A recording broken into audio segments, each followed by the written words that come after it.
Videoline News Update. Brought to you by Joy Alucas, world's favorite jeweler. London നഗരത്തിലെ ഏറ്റവും വലിയ jewellery showroom 1 and 2 Carlton Terrace, Green Street, London.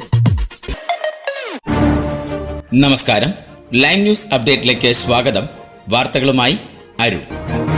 Flu vaccination എടുക്കാൻ ആഹ്വാനവുമായി NHS. 2 വിന്ററുകളിൽ പൊലിഞ്ഞത് 18,000 ജീവനുകൾ. Covid മഹാമാരിയുടെ ആഘാതത്തിന് ശേഷം വാക്സിനേഷനോട് ജനം പൊതുവെ വിമുഖത പ്രകടിപ്പിക്കുന്നുണ്ട്. ഇത് ഫ്ലൂ വാക്സിനേഷനെയും ബാധിക്കുന്നുണ്ട്. അതിനാൽ സൗജന്യ വാക്സിനേഷൻ സ്വീകരിച്ച് വിന്ററിൽ ആശുപത്രികളിലെ സമ്മർദ്ദം കുറയ്ക്കാനാണ് NHS ആഹ്വാനം ചെയ്യുന്നത്. വാക്സിനേഷന്റെ പ്രാധാന്യം വ്യക്തമാക്കി NHS മുന്നറിയിപ്പുകളാണ് ഇപ്പോൾ പുറത്തുവിടുന്നത്. കഴിഞ്ഞ 2 വിന്റർ സീസണുകളിലായി ഇംഗ്ലണ്ടിൽ ഫ്ലൂവുമായി ബന്ധപ്പെട്ട ചുരുങ്ങിയത് 18,000 മരണങ്ങൾ സംഭവിച്ചിട്ടുള്ളതായി NHS കണക്കുകൾ സ്ഥിരീകരിക്കുന്നു. ഇത് പരിഗണിച്ച് സൗജന്യ വാക്സിനേഷൻ നേടാൻ അവകാശമുള്ളവർ എത്രയും പെട്ടെന്ന് ഇത് സ്വീകരിക്കാൻ തയ്യാറാകണമെന്ന് NHS ആവശ്യപ്പെടുന്നു. 2023-24 വർഷങ്ങളിലെ ഒക്ടോബർ മുതൽ മെയ് വരെയുള്ള കണക്കുകളാണ് ഇത്. ഇതേ കാലയളവിൽ കോവിഡ് ബാധിച്ച് 19,500 മരണങ്ങൾ നടന്നതായും UKHSA കണക്കാക്കുന്നു. കഴിഞ്ഞ 2 വിന്ററുകളിൽ 20,000 മരണങ്ങൾ ഫ്ലൂവുമായി ബന്ധപ്പെട്ട് സംഭവിച്ചുവെന്ന് വൈറസിന്റെ ഗുരുതരാവസ്ഥ ഓർമ്മിപ്പിക്കുന്നുണ്ട് എന്നും vaccination and screening NHS national director Steve Russell ചൂണ്ടിക്കാണിക്കുന്നു. സർക്കാരിന്റെ 5.5% ശമ്പള വർധന ഓഫർ അംഗീകരിച്ച ഇംഗ്ലണ്ടിലെ അധ്യാപകർ. ഇംഗ്ലണ്ടിലെ അധ്യാപകർക്ക് ഓഫർ ചെയ്ത 5.5% ശമ്പള വർധന രാജ്യത്തെ ഏറ്റവും വലിയ വിദ്യാഭ്യാസ യൂണിയൻ അംഗീകരിച്ചു. 2024-25 വർഷത്തേക്കുള്ള ഓഫർ അംഗീകരിക്കുന്നതായി നാഷണൽ എഡ്യൂക്കേഷൻ യൂണിയനിലെ 95% അംഗങ്ങളും വോട്ടിംഗിൽ വ്യക്തമാക്കി. ഏകദേശം 3 ലക്ഷം സ്റ്റേറ്റ് സ്കൂൾ അധ്യാപകരാണ് വോട്ട് ചെയ്തത്. 41% പേരാണ് ഇത്. 2024-25 വർഷത്തേക്ക് സ്കൂളുകൾ 1.2 ബില്യൺ പൗണ്ട് അധിക ഫണ്ടിംഗ് ലഭിക്കും. കരാറിന്റെ ഭാഗമായുള്ള തുക നൽകാൻ ഇത് സഹായിക്കുമെന്ന് NEU പറഞ്ഞു. അല്പം ബുദ്ധിമുട്ടി നേടിയെടുത്ത ഈ കരാറിൽ അംഗങ്ങൾ അഭിമാനിക്കുന്നു. എന്നാൽ സുപ്രധാന ശമ്പള വ്യത്യാസം വരുത്തുന്നതിൽ ഇത് ആദ്യ നടപടി മാത്രമാണ്, യൂണിയൻ ജനറൽ സെക്രട്ടറി ഡാനിയൽ കെബേഡെ പറഞ്ഞു. ബ്രിട്ടീഷ് പൗരന്മാർക്ക് ലെബനൻ വിടാൻ UK ചാർട്ടേഡ് ഫ്ലൈറ്റ്. സാഹചര്യങ്ങൾ അതിരൂക്ഷം. യുദ്ധം രൂക്ഷമായിക്കൊണ്ടിരിക്കുന്ന ലെബനനിൽ നിന്നും പലായനം ചെയ്യുവാൻ ശ്രമിക്കുന്ന ബ്രിട്ടീഷ് പൗരന്മാരെ സഹായിക്കുവാനായി UK സർക്കാർ ഒരു ചാർട്ടേഡ് വാണിജ്യ വിമാനം ക്രമീകരിച്ചതായി വിദേശകാര്യ സെക്രട്ടറി ഡേവിഡ് ലാമി അറിയിച്ചിരിക്കുന്നു. ലെബനനിലെ സ്ഥിതിഗതികൾ വളരെ മോശം അവസ്ഥയിലാണെന്നും സാഹചര്യങ്ങൾ വേഗത്തിൽ വഷളാകാനുള്ള സാധ്യതയുണ്ട് എന്നും അദ്ദേഹം വ്യക്തമാക്കി. തെക്കൻ ലെബനനിൽ പ്രാദേശിക പ്രദേശങ്ങളെ ലക്ഷ്യമിട്ട് ഗ്രൗണ്ട് ഓപ്പറേഷനുകൾ ആരംഭിക്കുമെന്ന് ഇസ്രായേൽ പ്രഖ്യാപിക്കുന്നതിന് മണിക്കൂറുകൾക്ക് മുൻപാണ് വിദേശകാര്യ സെക്രട്ടറി ഈ തീരുമാനം അറിയിച്ചത്. ബ്രിട്ടീഷ് പൗരത്വമുള്ളവർക്കും അവരുടെ ജീവിത പങ്കാളികൾക്കും 18 വയസ്സിൽ താഴെയുള്ള കുട്ടികൾക്കുമാണ് ഫ്ലൈറ്റ് ഉപയോഗപ്പെടുത്തുവാൻ അർഹതയുണ്ടാവുക. ഗർഭിണികൾ, വൃദ്ധർ തുടങ്ങി ദുർബലരായ ആളുകൾക്ക് മുൻഗണന ഉണ്ടാകും. ഇനി നാട്ടിലെ വാർത്തകൾ. സംസ്ഥാനത്തെ സ്കൂളുകൾക്ക് പൂജവയ്പ്പിന് 1 ദിവസം കൂടി അവധി. പ്രഖ്യാപനവുമായി വിദ്യാഭ്യാസ വകുപ്പ് മന്ത്രി. പൂജാ അവധിയുടെ ഭാഗമായി ഒക്ടോബർ 11 കൂടി സംസ്ഥാനത്തെ സ്കൂളുകൾക്ക് അവധിയായിരിക്കുമെന്ന് പൊതുവിദ്യാഭ്യാസ വകുപ്പ് മന്ത്രി വി ശിവൻകുട്ടി അറിയിച്ചു.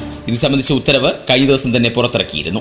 11 അവധി നൽകണമെന്നാവശ്യപ്പെട്ട് ദേശീയ അധ്യാപക പരിഷത്ത് എന്ന അധ്യാപക സംഘടന മന്ത്രിക്ക് നിവേദനം നൽകിയതിന്റെ അടിസ്ഥാനത്തിലാണ് അവധി നൽകാൻ തീരുമാനമെടുത്തത്. പൂജവയ്പ് ഒക്ടോബർ 10 വ്യാഴാഴ്ച വൈകുന്നേരമായതിനാൽ ഒക്ടോബർ 11 കൂടി അവധി നൽകണമെന്ന ആവശ്യം നേരത്തെ ഉയർന്നിരുന്നു. ഇതിനു പിന്നാലെയാണ് മന്ത്രി അവധി പ്രഖ്യാപിച്ചത്. മുഖ്യമന്ത്രി ഇന്ന് തിരുവനന്തപുരത്ത് തിരിച്ചെത്തും. നിർണായക തീരുമാനങ്ങൾക്ക് സാധ്യത. ദിവസങ്ങൾക്ക് ശേഷം മുഖ്യമന്ത്രി പിണറായി വിജയൻ തലസ്ഥാനത്തേക്ക് ഇന്ന് തിരിച്ചെത്തുന്നതോടെ നിർണായക തീരുമാനങ്ങൾ ഉണ്ടാകാൻ സാധ്യത. PV അൻവർ MLA നൽകിയ പരാതികളിലും RSS കൂടിക്കാഴ്ചയിലും സംസ്ഥാന പോലീസ് മേധാവി റിപ്പോർട്ട് സമർപ്പിക്കുന്നതോടെ ADGP MR അജിത് കുമാറിന് സ്ഥാനചലനമുണ്ടായേക്കും. തൃശൂർ പൂരം കലക്കലിൽ തുടരന്വേഷണം വേണമെന്ന ആഭ്യന്തര സെക്രട്ടറിയുടെ ശുപാർശയിലും മുഖ്യമന്ത്രി തീരുമാനമെടുത്തേക്കും. അൻവർ നൽകിയ പരാതികളിലെ അന്വേഷണത്തിന്റെ റിപ്പോർട്ട് നാളെ സംസ്ഥാന പോലീസ് മേധാവി മുഖ്യമന്ത്രിക്ക് കൈമാറും. ഇതിനൊപ്പം അജിത് കുമാർ RSS നേതാക്കളുമായി നടത്തിയ കൂടിക്കാഴ്ചയിലെ അന്വേഷണത്തിന്റെ റിപ്പോർട്ടും ഉണ്ടാകും. DGP ഷെയ്ഖ് ദർവേഷ് സാഹിബ് നടത്തിയ അന്വേഷണങ്ങളിൽ അജിത് കുമാറിനെതിരായി കണ്ടെത്തലുകൾ ഉണ്ടെന്നാണ് വിവരം. ഒപ്പം തുടർ നടപടികൾക്കുള്ള ശുപാർശയും ഉണ്ടാകും. ഇത് മുഖ്യമന്ത്രി അംഗീകരിച്ചാൽ ക്രമസമാധാന ചുമതലയുള്ള ADGP സ്ഥാനത്ത് നിന്ന് അജിത് കുമാർ തെറിച്ചേക്കും. ദുരന്ത നിവാരണ ഫണ്ടിലേക്കുള്ള കേന്ദ്ര വിഹിതം കേരളത്തിന് വെറും 145.60 കോടി മാത്രം. മഹാരാഷ്ട്രയ്ക്ക് 1492 കോടി. രാജ്യത്ത് സംഭവിച്ച പ്രകൃതി ദുരന്തങ്ങളിൽ സംസ്ഥാനങ്ങൾക്ക് ധനസഹായം അനുവദിച്ച കേന്ദ്രം. രാജ്യം കണ്ട ഏറ്റവും വലിയ പ്രകൃതി ദുരന്തമുണ്ടായ കേരളത്തിന് പ്രളയസഹായമായി വെറും 145.60 കോടി രൂപയാണ് കേന്ദ്രം അനുവദിച്ചത്. അതേസമയം മഹാരാഷ്ട്രയ്ക്ക് 1492 കോടിയും ആന്ധ്രയ്ക്ക് 1032 കോടിയും അനുവദിച്ചു.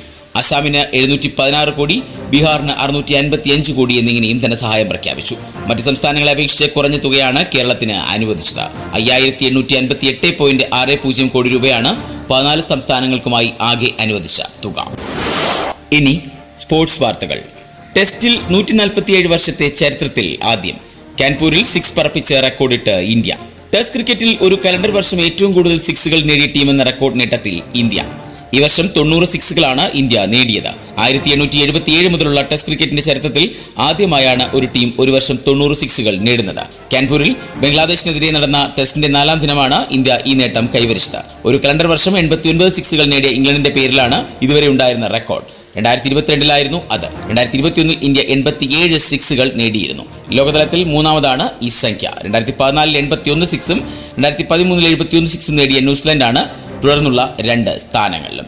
കാൻപൂരിൽ നടന്ന ടെസ്റ്റിൽ ഇന്ത്യ 7 വിക്കറ്റിന് ജയിച്ചു. ടോസ് നേടി ബൌളിംഗ് തിരഞ്ഞെടുത്ത ഇന്ത്യ ബംഗ്ലാദേശിനെ 233 റൺസിന് എറിഞ്ഞിട്ടു.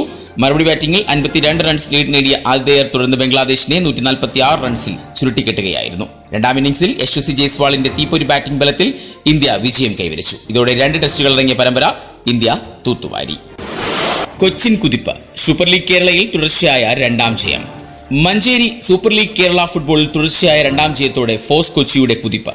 തൃശൂർ മാജിക് FCയെ 1 ഗോളിനാണ് തോൽപ്പിച്ചത്. മലപ്പുറം മഞ്ചേരി പയ്യനാട് സ്റ്റേഡിയത്തിൽ നടന്ന മത്സരത്തിൽ ക്യാപ്റ്റൻ ഷെയ്ഖ് മുഹമ്മദ് നിതാൽ നേടിയ ഗോളിനായിരുന്നു കൊച്ചിയുടെ ജയം. ഇതോടെ 5 കളിയിൽ 2 വീതം ജയവും സമനിലയും 1 തോൽവിയുമായി 8 പോയിന്റോടെ കൊച്ചി പട്ടികയിൽ 2ാമതായി.